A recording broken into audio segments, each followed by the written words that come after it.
Palmolive Soap, Your Beauty Hope, and Luster Cream Shampoo for soft, glamorous, caressable hair bring you Our Miss Brooks, starring Eve Arden.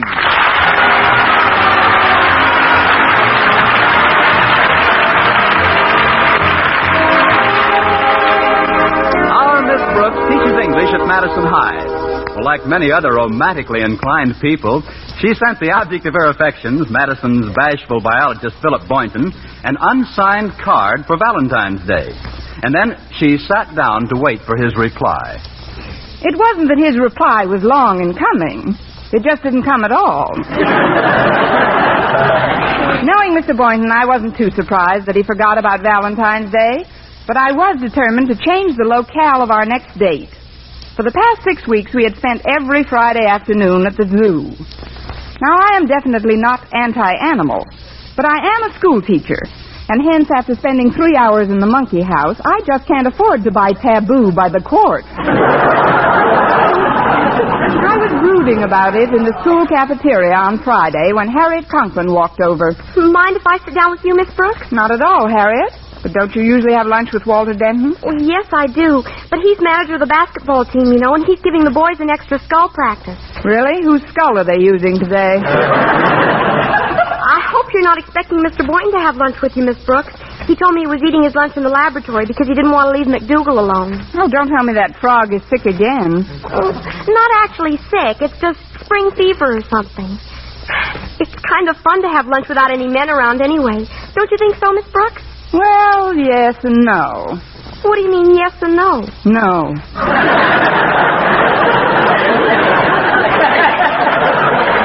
We haven't had a real woman-to-woman talk in a long time. You know, Walter Denton is crazier about me than ever. All I have to do is whistle and he comes running. Really? It's the only way to train them. That's what you ought to try with Mr. Boynton. I have, but every time I whistle, he opens his lunchbox.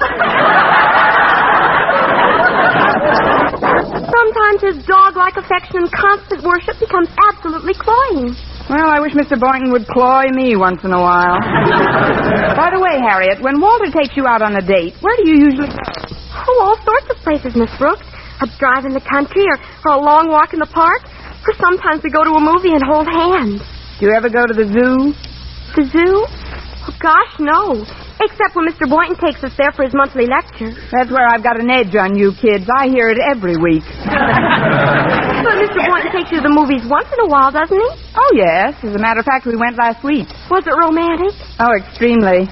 We stood in a crowd of people behind a velvet rope for a while, and then an usher said, "There's one down front." Yes. That was the last I saw of Mr. Boynton for 3 hours. I finally got a seat in the balcony. Oh, golly, that's a shame, Miss Brooks. You couldn't hold hands at all, could you? Not even with the long gloves I was wearing. But about those Fridays in the monkey house, Harriet... I'm surprised at you, Miss Brooks. You don't really let Mr. Boynton take you to the monkey house every week, do you? Well, I think it's the monkey house. It can't be the Taj Mahal with all those bananas. Well, if it isn't Madison High's Ferris. May I join this charming bevy of pulchritude? Why, Walter, what a lovely speech. Yes, you are a delightful child, Walter. But if you'll excuse me, Miss Brooks, I'd like to get my entree at the steam table. Oh, can I be of service, fair Harriet? I'll gladly fetch what you want. No, thank you. But if you'll sit up nicely when I return, I'll pat you on the head.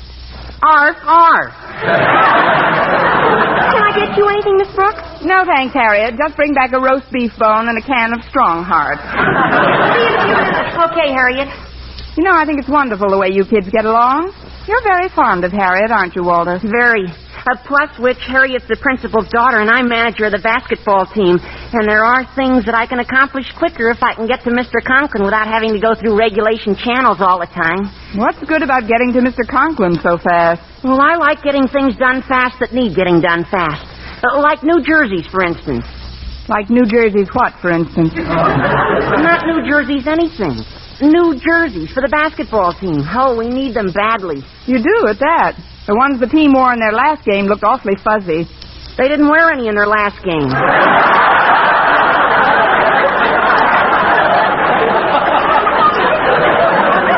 But I'm sure the new ones will come through all right. I'm taking Harriet out on a date tonight, and I can bring it up casually when I see Mr. Conklin at his house. I don't like to suggest a career for you, Walter, but I have a feeling you're going to kiss an awful lot of babies before you're much older. Oh, I could never be a politician. I'm too sincere. Oh, but why are we talking about me? You seem to have a problem of your own on your mind, Miss Brooks. Is it that obvious, Walter? I had been thinking about Mr. Boynton, but only in connection with getting him out of the zoo and into my parlor. That shouldn't be too tough. What kind of a web are you spinning? Web?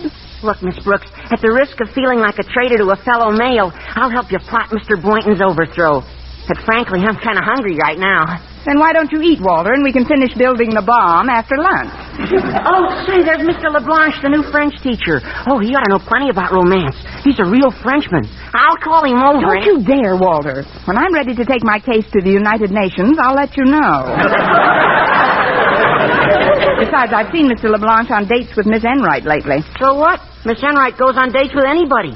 Gosh, every time she sees Mr. Boynton, she makes goo-goo eyes at him. That's not nice, Walter. Miss Enright's eyes are always that way. I mean, it's unethical. Unethical is better than lonesome, Miss Brooks. Oh, Mr. LeBlanc. Walter, please. You call me Walter? Yes. Would you be kind enough to come over here a minute? I'd like to talk to you about something very important. Well, you better talk to him, Walter, because I refuse I bring my coffee along and... Oh. How do you, Miss Brooks? Fine. How do you, Mr. LeBlanc? What did you want to talk to me about, Walter? Oh, it isn't important. I'll see you later. Now, that's what I call a real subtle maneuver. He's a funny boy, no? No. Well, now it's just you and I, Miss Brooks, eh? I'm afraid it's just you, Mr. LeBlanc. I've got to see Mr. Conklin about something. Mr. Conklin? Please, Miss Brooks, I think Mr. Conklin is a fine principal, but do you have to mention him during the lunch period? You've got something there. I guess it can wait a while. It's only a question of giving him my weekly $1. So you owe him a weekly $1? For what? It's a long and grim story, but I think I can boil it down to the repulsive essentials. A couple of weeks ago, I took an electric heater of his, connected it in Mr. Boynton's laboratory on an overloaded circuit, and shorted the building, started a small fire, and ruined the heater. Why you do that? I like sirens. Oh, I didn't do it purposely, Mr. LeBlanc. It was an accident. One for which I'm paying at the rate of $1 a week. And today's dollar day at Madison. Well, that is too bad, Miss Brooks, but it is not money that causes you to look the way you do today. Is there a sign on my forehead? How do I look today? Well, there are only two things that can make a woman have the look you have on your face. One is an affair of the heart. The other is the meatballs in this cafeteria.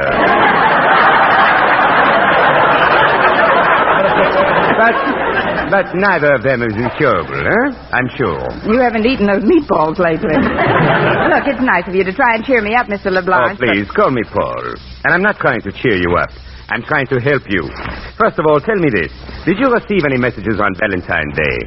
Oh, scads. I got one from Zimmerman's Bakery, one from the finance company, a lovely little card from Bertie's bicycle shop, in the shape of a pump, that one was. And, oh, yes, a dandy little poem from Sam, our neighborhood scissor sharpener. I think I remember that one. It went, I've applied my grindstone to shears both old and new, but I never met a scissors one half as sharp as you. Wasn't that a peachy sentiment for Valentine's Day? Oh, quite amusing, yes, but not to you, I'm afraid. Because you're not in love with Sam the scissor or Bertie the bicycle. No, my problem is Boynton, the biology. Miss Brooks, since we have taken me into your confidence, I would like to make a suggestion. You must play... How do you say in this country? You must play difficult to acquire. Difficult to acquire? Ah. Oh, you mean hard to get. Precisely. Now tell me the truth. When Mr. Boynton asks you for an engagement, do you ever say no? Well, no. But it isn't just because of Mr. Boynton. I'd hate to disappoint 400 monkeys. I haven't gone out with him much lately at all. Because he do not ask you? Well, I like that. I am glad. Miss Brooks, there's one way to get a man interested that never fails. You must make him jealous. I've tried that, Mr. LeBlanc, but he just doesn't jealous very easily. Ah, yes, but you've tried it only once. That is not enough. How do the big American advertisings work? Repetition, over and over the same thing.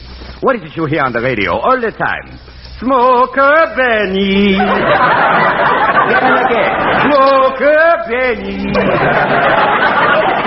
If you repeat this often enough, you know what happens? Yeah, Jack gets pretty burned up. No,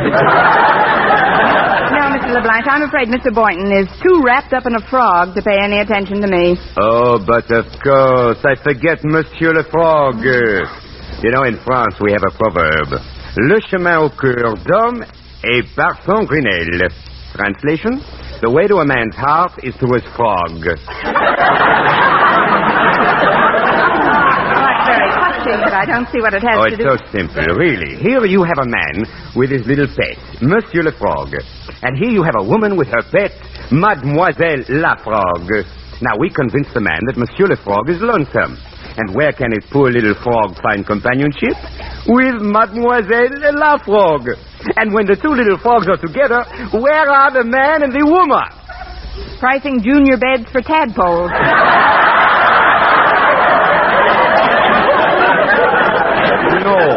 No, Miss Brooks, no. The man and the woman are also together. Now you know, Miss Brooks, what you have to do to get Mr. Boynton to be a patio dog, no? Yes, I've got to build a better frog trap. Look, Mr. LeBlanc. This idea is a little impractical. Coming, Miss Brooks. Oh, you look better already. Hello, Walter. Mr. LeBlanc is quite an idea man. We were just discussing a really fantastic scheme. Not only fantastic, but ridiculous and absurd. Walter. Yes, Miss Brooks? Run down to Peterson's pet shop and get me a female frog.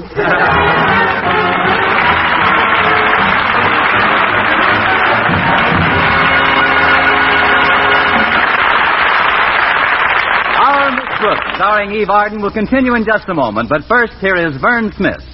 The makers of Palmolive soap are giving away $100,000 in prizes.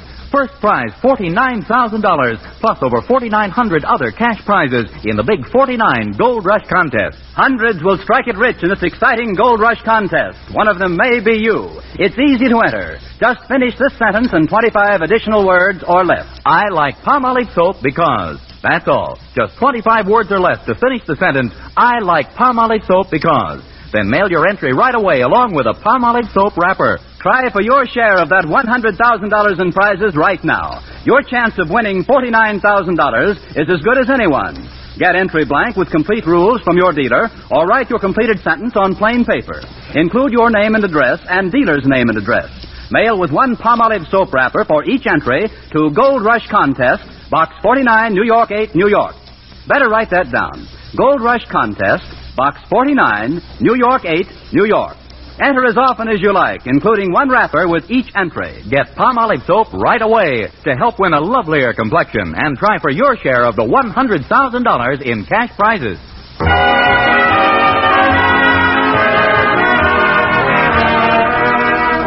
Well, I gave Walter my last dollar to buy a female frog, and while he was out getting it, I took advantage of a free period to visit Mr. Boynton in his laboratory. Hello, Mr. Boynton. Oh, hello, Miss Brooks. I just dropped in to say hello, Mr. Boynton. Hello. Well, goodbye, Mr. Boynton. Oh, don't go yet. I've just been examining McDougal. You know, my frog. He's got me a little worried. He's way off his feed, and we'll look at him.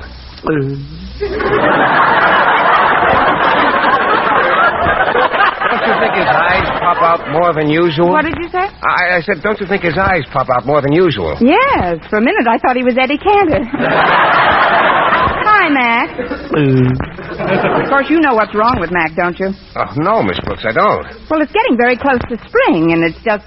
After all, you raised him from a tadpole, and it's only natural that you should still think of him as your baby, but he's a big boy now. What do you mean, Miss Brooks? Well, just this, Mr. Boynton. Did it ever occur to you that Mac gets lonesome all alone in that cage? Oh, I let him out of the cage quite often. He hops all over the lab. But what good is that? He hasn't got any friends here. Oh, I don't know. There are always a number of guinea pigs around. Of course, he doesn't pay much attention to them. Well, naturally. Guinea pigs make fine friends for other guinea pigs. A frog might crave a different kind of companionship. Oh, what about me? I'm very close to McDougal. I've been his constant companion. If I were a frog, I don't think I'd consider that the ideal arrangement either. No, I think I'd want something a little more frog-like. Well, What are you getting at, Miss Brooks? Look, did you ever sit down and tell McDougal about the birds and bees? Well, what does he want with birds and bees? He won't even make friends with guinea pigs. Well, let me put it this way. Mrs. Davis, my landlady, has a cat named Minerva. Now, around this time of the year, Minerva keeps us both awake half the night with an almost incessant yowling. Well, have you tried giving her a saucer of milk? That's not what she's yowling about, Mr. Barton. Milk's very effective with a cat, usually. Yes, I know. And believe me, if I thought it would quiet her down, I'd give her an autographed picture of Elsie the cow. But it won't. She's yowling because she's lonely. Why, Miss Brooks, I didn't know you were so aware of these biological manifestations. Where did you learn all this? My mama done told me. I mean, I found out about a lot of things since I've acquired my pet frog. Pet female frog, that is. Oh, you have a pet frog, Miss Brooks? What's her name? Her name? Millie. Millie? Yes, from the picture, The Mating of Millie. Oh, she's awfully cute, too. Why, you think Mac almost understood what you were talking about? Well, don't think for a minute he doesn't. What do you say, Mac? Would you like to come over and play with Millie this afternoon? Hooray! Today you are a man, Frog. Well, this is amazing, Miss Brooks. Look, if you don't mind, I'd like to ask you if... shine up your hope chest, Millie. Here it comes. I'd like to ask you, Miss Brooks, how about a double date? That is, if it isn't too much trouble. Shall we say my place for tea? Splendid. Just bring a pogo stick and a deck of cards, Mr. Barnham. A pogo stick and cards? Yes, while Mac and Millie play gin, you and I can have a hopping contest. L'amour, l'amour. Excuse me. Could you come over here to the door a minute, Miss Brooks? I've got to get to my next class. Oh, certainly, Walter. I'll just be a minute, Mr. Barnham. Did you get it, Walter? Yes, it's in this paper bag, Miss Brooks. Here. Thanks. That's okay. I hope it works, Miss Brooks. Well, I'll see you in English. What's in the bag, Miss Brooks? This bag? Oh, just a roast beef sandwich Walter brought me. Well, it's a pretty active one. Hey, look out, it's falling out of the bag. Here, let me see that. Here, I've got him. Oh, Miss Brooks, do you realize what you've got here? Sure, an FROG. I didn't want to mention it in front of Mac until we got home. Oh, but this is a male frog. You can always tell. Because in the species Dimorphognathus from West Africa, there's a very apparent dimorphism in the dentition. The male's being provided with a series of large serrated teeth in the lower jaw, which in the female is edentulous. Well, slap me with a wet lily pad.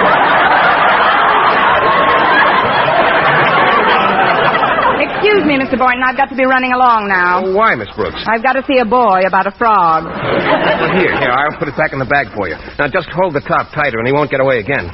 I still don't comprehend why you got this male frog. Well, I didn't know how you and McDougal would react to the idea of keeping Millie company, so I thought I'd play safe and get this one, too. Oh, I don't think Mac likes the idea very much.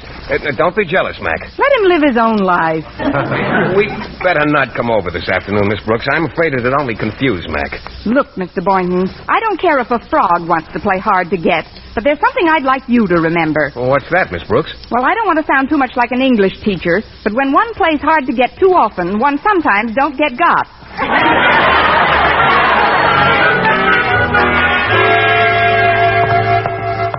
I'll just take this frog into my room and see how Walter happened to make such an awful... Well, there you are, Connie. I've been looking all over for you. Mrs. Davis, what are you doing in the hallowed halls of Madison High? Well, I know how you've been waiting for a Valentine card from Mr. Boynton, and I just had to tell you that all hope isn't lost. But today is Friday, Mrs. Davis. That's just it, Connie. Some mail came this morning that should have been delivered Monday. A Valentine? No, a bill from the gas company. Now, that's the nicest bit of sentiment since Sam Scissors. They say that if we don't pay it immediately, they'll shut off the gas.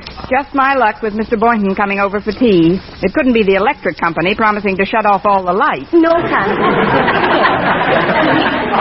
And I'm short some money or I wouldn't bother you in school like this. You know, Minerva cost me a lot lately with her special diet, Just how much do you need, Mrs. Davis? Well, if you'll forgive a slang expression, one greenback will do it. I just happen to have one on me. He's in this bag here. Now, don't look so alarmed, Mrs. Davis. I'm not cracking up completely. Look, just take this frog back to Peterson's pet shop, and they'll refund my $1. I'll explain why I bought the frog later. You don't have to explain anything to me, Connie. If you want a frog for a pet, it's perfectly all right. But why are you giving it back? To keep the gas on, for one thing. Besides, it's a male frog, and I've got to have a female. Well, you don't have to spend any money for that. I'll get you a female frog in the park. I never thought of that. I'd certainly appreciate it, Mrs. Davis. Will you bring it back with you after you've paid the gas bill? Certainly, Connie. And I just know that you'll be very happy together.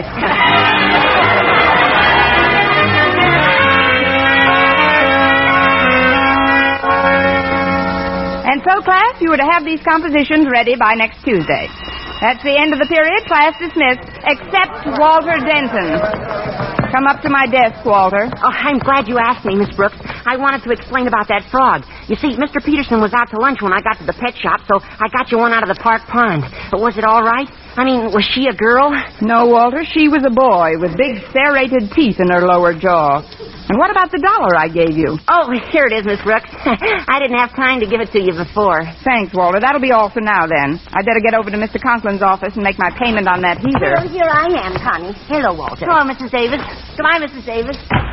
Well, what do you think, Connie? Mr. Peterson didn't sell Walter that frog at all. I know, Mrs. Davis. But he said it was a very good specimen and traded me a lovely female for him. And instead of giving us any money, he promised that when our frog becomes a husband, we'll get the pick of the litter. I can hardly wait. But where's the female frog? Oh, I had that in a paper bag, and it seemed very insecure. So I put the frog in a desk across the hall. Nobody saw me. Across the hall? But that's Mr. Conklin's office. Mrs. Davis, you wait right here, and if I'm not back in 5 minutes, call the coroner. Now, what is it? Come in.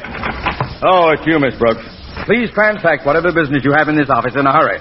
I've got an appointment with the doctor. The doctor? What's the matter, Mr. Conklin? Oh, just a checkup. A lot of nonsense, if you ask me. My wife's been telling him all sorts of foolishness about the state of my nerves. To hear her tell it, I've not only got the world's highest blood pressure, but I'm jumpy, anxious, overwrought, but irritable. Mr. Conklin... Don't interrupt!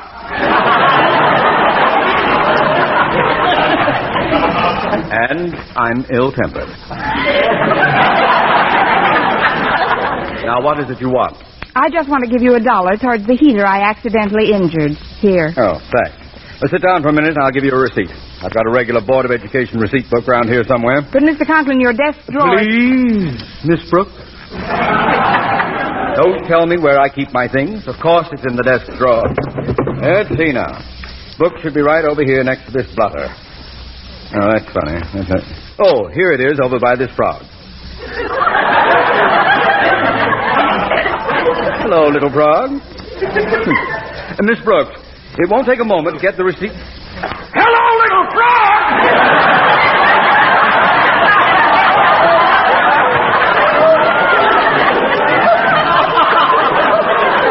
Miss Brooks, where did this monstrous... Do you know anything about this horrible creature? How did this get in? Please, Mr. Conklin, remember the world's highest blood pressure. Never mind that. What is this frog doing in my desk? Calm down, Mr. Conklin. Ours isn't the only school that's overcrowded.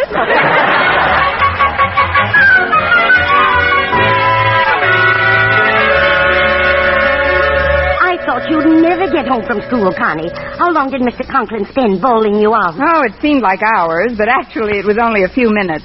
You should have been there when Mr. Conklin and Millie here faced each other across his desk drawer. Poor thing, her heart hasn't stopped beating yet. Neither is yours, Connie. You're as jumpy as Minerva. Are you sure Mr. Boynton said he'd be over for tea? Oh, definitely, Mrs. Davis. I told him all about how lonely Minerva was and compared her to McDougal. So he's bringing Mac over to meet Millie. It's the first time in weeks we've had a date away from the zoo. Oh. Well, that's Mr. Boynton now. I'll go make the tea, Connie, and you receive him alone. All right, Mrs. Davis. Coming! Well, it's nice to see you boys. Come in. Let's go into the living room. Thank you, Miss Brooks. Here's something for Millie. It's from McDougal. Oh? I'll open it for her. Well, wasn't that thoughtful of Mac, Millie? Just what you needed. A clump of wilted lettuce. Here, I'll put it in this little box I keep her in. Oh, I guess Mac wants to see what Millie looks like. Oh, of course. Here, just hold him up. There we are. This is Mac, Millie. I think she likes him. But, Miss Brooks, didn't you say you had a cat on the premises? That's right, Minerva. She usually sleeps in the piano during the day. Here, Minerva, come out of the piano. Oh, well, she'll probably wake up in a little while. Sit down, Mr. Boynton. Oh, before I do, don't you want to open this big box? For me? Well, what in the world can this be? It's a cat, Miss Brooks. I brought him over to keep Minerva company.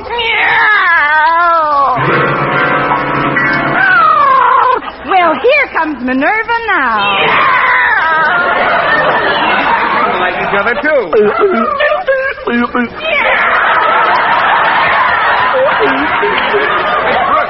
Miss Brooks, where are you going? You know where I'm going. I'll meet you by the third monkey from the left.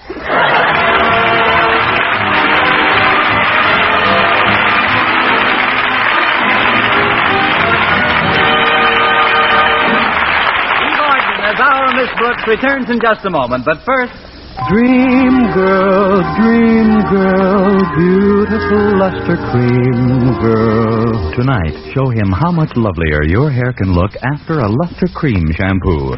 Only Luster Cream brings you Kay Daumit's magic formula blend of secret ingredients plus gentle lanolin. Gives loveliness lather even in hardest water. Glamorizes your hair as you wash it. Luster Cream, not a soap, not a liquid, but a dainty cream shampoo. Leaves hair fragrantly clean, free of loose dandruff, glistening with sheen. Soft, manageable. Gives new beauty to all hairdos or permanents. 4-ounce jar, $1. Smaller sizes, either tubes or jars. Tonight, try Luster Cream shampoo and be a dream girl, beautiful Luster Cream girl. You owe your crowning glory to a Luster Cream shampoo. and now, once again, here is our Miss Brooks. Well, Mr. Boynton finally took McDougal and his cat and left.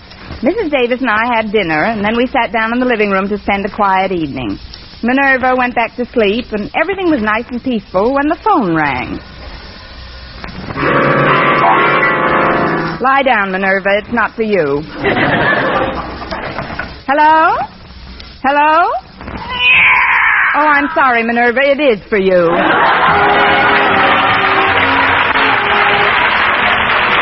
Next week, tune into another Our Miss Brooks show brought to you by Palmolive Soap, Your Beauty Hope, and Luster Cream Shampoo for soft, glamorous, caressable hair. Our Miss Brooks, starring Eve Arden, is produced by Larry Burns, written and directed by Al Lewis, with music by Wilbur Hatch.